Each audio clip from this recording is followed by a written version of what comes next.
Hey everyone, it's Tutor Brian.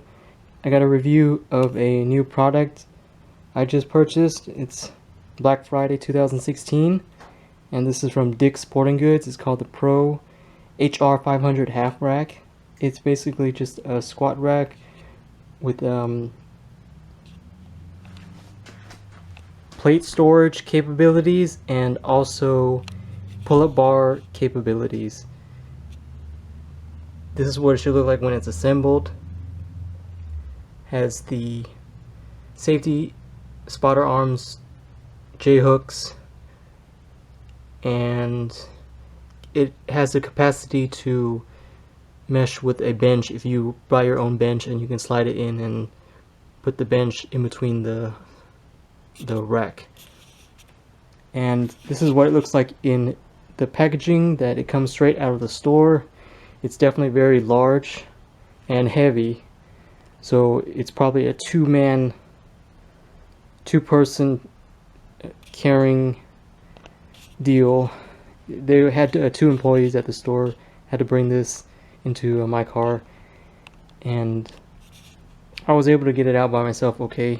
Just with the dolly is a definite help too. And I have the measuring tape laid out so I can show you how long the packaging and how wide the packaging is. So let's go all the way to the end here. And as you can see, it's 82 inches, 6 foot 10 inches long by, I'd say, about 17, just over 17 and a half inches wide.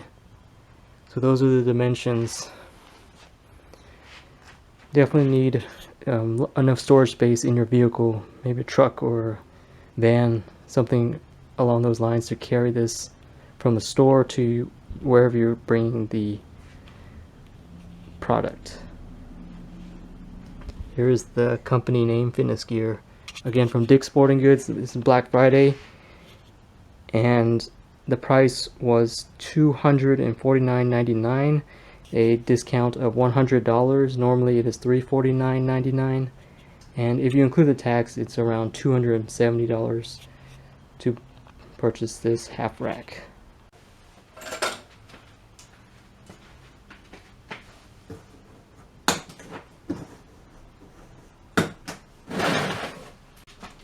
During these video clips of the assembly, I'm going to do a commentary. Those first two things I showed were the instructions, or if a part is missing, they give you a number to call, and in the instructions they have printed out step-by-step directions, but also an exploded view of the product and its parts before it is assembled, so you know which part is which. And it's pretty hard to mistake one part for another, except for the triangular bracket pieces. You have to be careful and look and see which bracket pieces go in the back and which go in the front. And here there is the smaller parts, screws, bolts, nuts, washers, all put in like a bubble pack where everything is labeled, and you just pop out the part that you need, and then you put it where the exploded view of the product shows where to put it. Pretty straightforward. Each piece is numbered. A lot of the pieces are the same, so you probably have number 16 or number 19, the bolts, a lot of them, and you just look at what the picture tells you. For example, it would say like number 16 bolt needs 17 washer, 18 nut, and it shows you which goes which and in which order, which goes where and in which order. And you see right here the triangular bracket pieces. I made the mistake of putting the smaller ones in the wrong spot. They look kind of mismatched. If you can look real closely at the triangular bracket pieces at the bottom, it's supposed to be the smaller one goes with the smaller one, and the larger one goes with the larger one. And for the most part, I just used basically I manually tightened the bolts and washers and nuts and put the pieces where they're supposed to go, and kind of did it in a way that it would hold up before I brought out the actual tools to tighten everything up. And what I used was just a ratchet and maybe like two ratchets if you want to hold one end of the bolt in place, and the other one you use to tighten the nut. And basically the squat rack itself is just 4 posts that go vertically from the bottom piece to the top, and those 4 posts actually sit on the bottom 2, let's call them feet of the squat rack. It's just 2 metal, let's call them I want to say rods, but they're rectangular and they sit on the ground, and then you have the 4 posts that actually stand on top of those 2 feet at the bottom, and then you have 2 connecting bars, one at the bottom that connects the left to the right side, and the one at the top, which you can see at there. So it's 3 hours and 10 minutes later, and I've got this assembled pretty much. I did some initial tightening of the bolts and nuts, and I'm going to do it once over again later and try to tighten it some more if I need to, or loosen it if I feel like it's too tight. For now, this is, well, it's stable enough that it's going to hold up overnight, and it won't come apart, hopefully. And it would have gone faster probably if I had maybe another person to hold up some of the pieces while I put in the screws and tighten things up, but it worked out. And also I put the barbell, my old one that I have, just, it's not the same brand as the squat rack, but it fits just fine. And so far it looks like it's a good piece of equipment. And I put my old bench in here. This is the one I had before, and it fits inside, so that's nice. I may not need to buy a separate bench after all. Some other important points concerning the product: the dimensions. In order to fit it where you want to place the product, you need to know some important measurements so you can make sure ahead of time that it's going to fit in the designated space. I guess the most important one is the height. It's 85 inches, pretty much 7 feet, or the length of an entire barbell, the Olympic barbell, 7 feet. So that's the height, 85 inches. You need to make sure there's enough clearance for that. And if you're going to do it in the garage, you might just watch out for the when the garage opens, that it doesn't bump into the top part of the squat rack.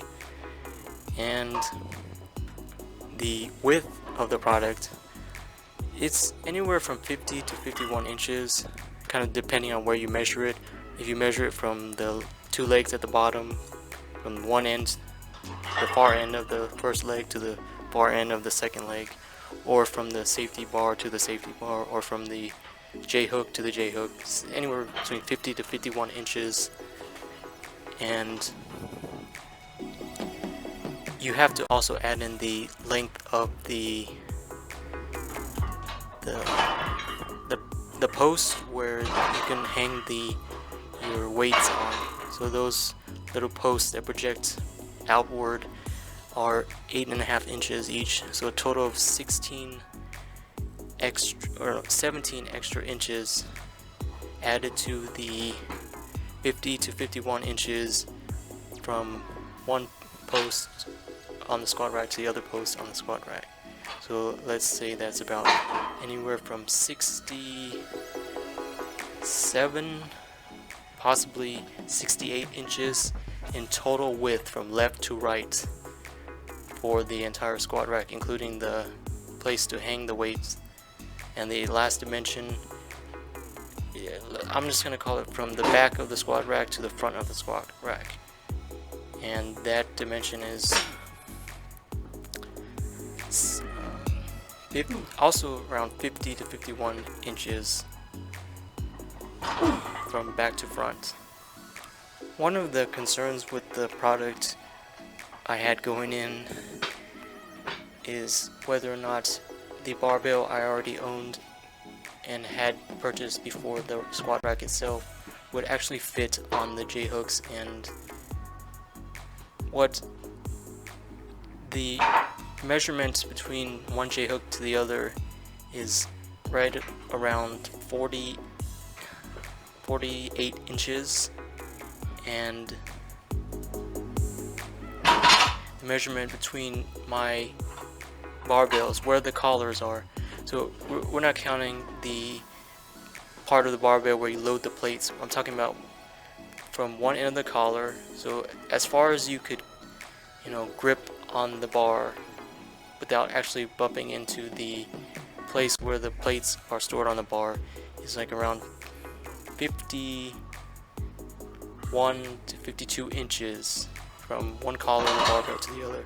So there needed to be enough clearance on the squat rack so that you wouldn't bump the collar into the J-hook of the squat rack. And actually there is. The barbell fits just nicely. There's maybe just like an inch or so of extra space between the point where the J-hook ends and then the end of the collar on the barbell. And so the barbell fits on the squat rack, no problem there. And reading the reviews, that was just one of the main concerns I had. The other concern is kind of the stability of the product and whether or not heavier weights would damage either the J-hooks, the safety bars, or the posts themselves. And what I can say from just initial inspection is it looks sturdy enough to hold weight for the average lifter, and probably anyone that's in a serious lifter, lifting up to the maximum capacity, which the squat rack has a maximum capacity of 600 as advertised, so 600 pounds can be loaded. Anyone getting close to that, you may want to consider a more expensive product. Again, it is kind of a value product for a squat rack at home. Pay less than 500, less than 400, even less than 300 for me when I got on sale. So there was some concerns whether the cheapness would manifest itself in a faulty product or a product susceptible to damage. But so far it looks like it's going to hold up for what I need it for the weights I'm going to be using. Well, I would cross that bridge when it comes to that point. But so far I've loaded the plates on. I'm going to test out just some basic some light weights and see how the squat rack handles. And it looks good just for an average fitness enthusiast or for average home workouts.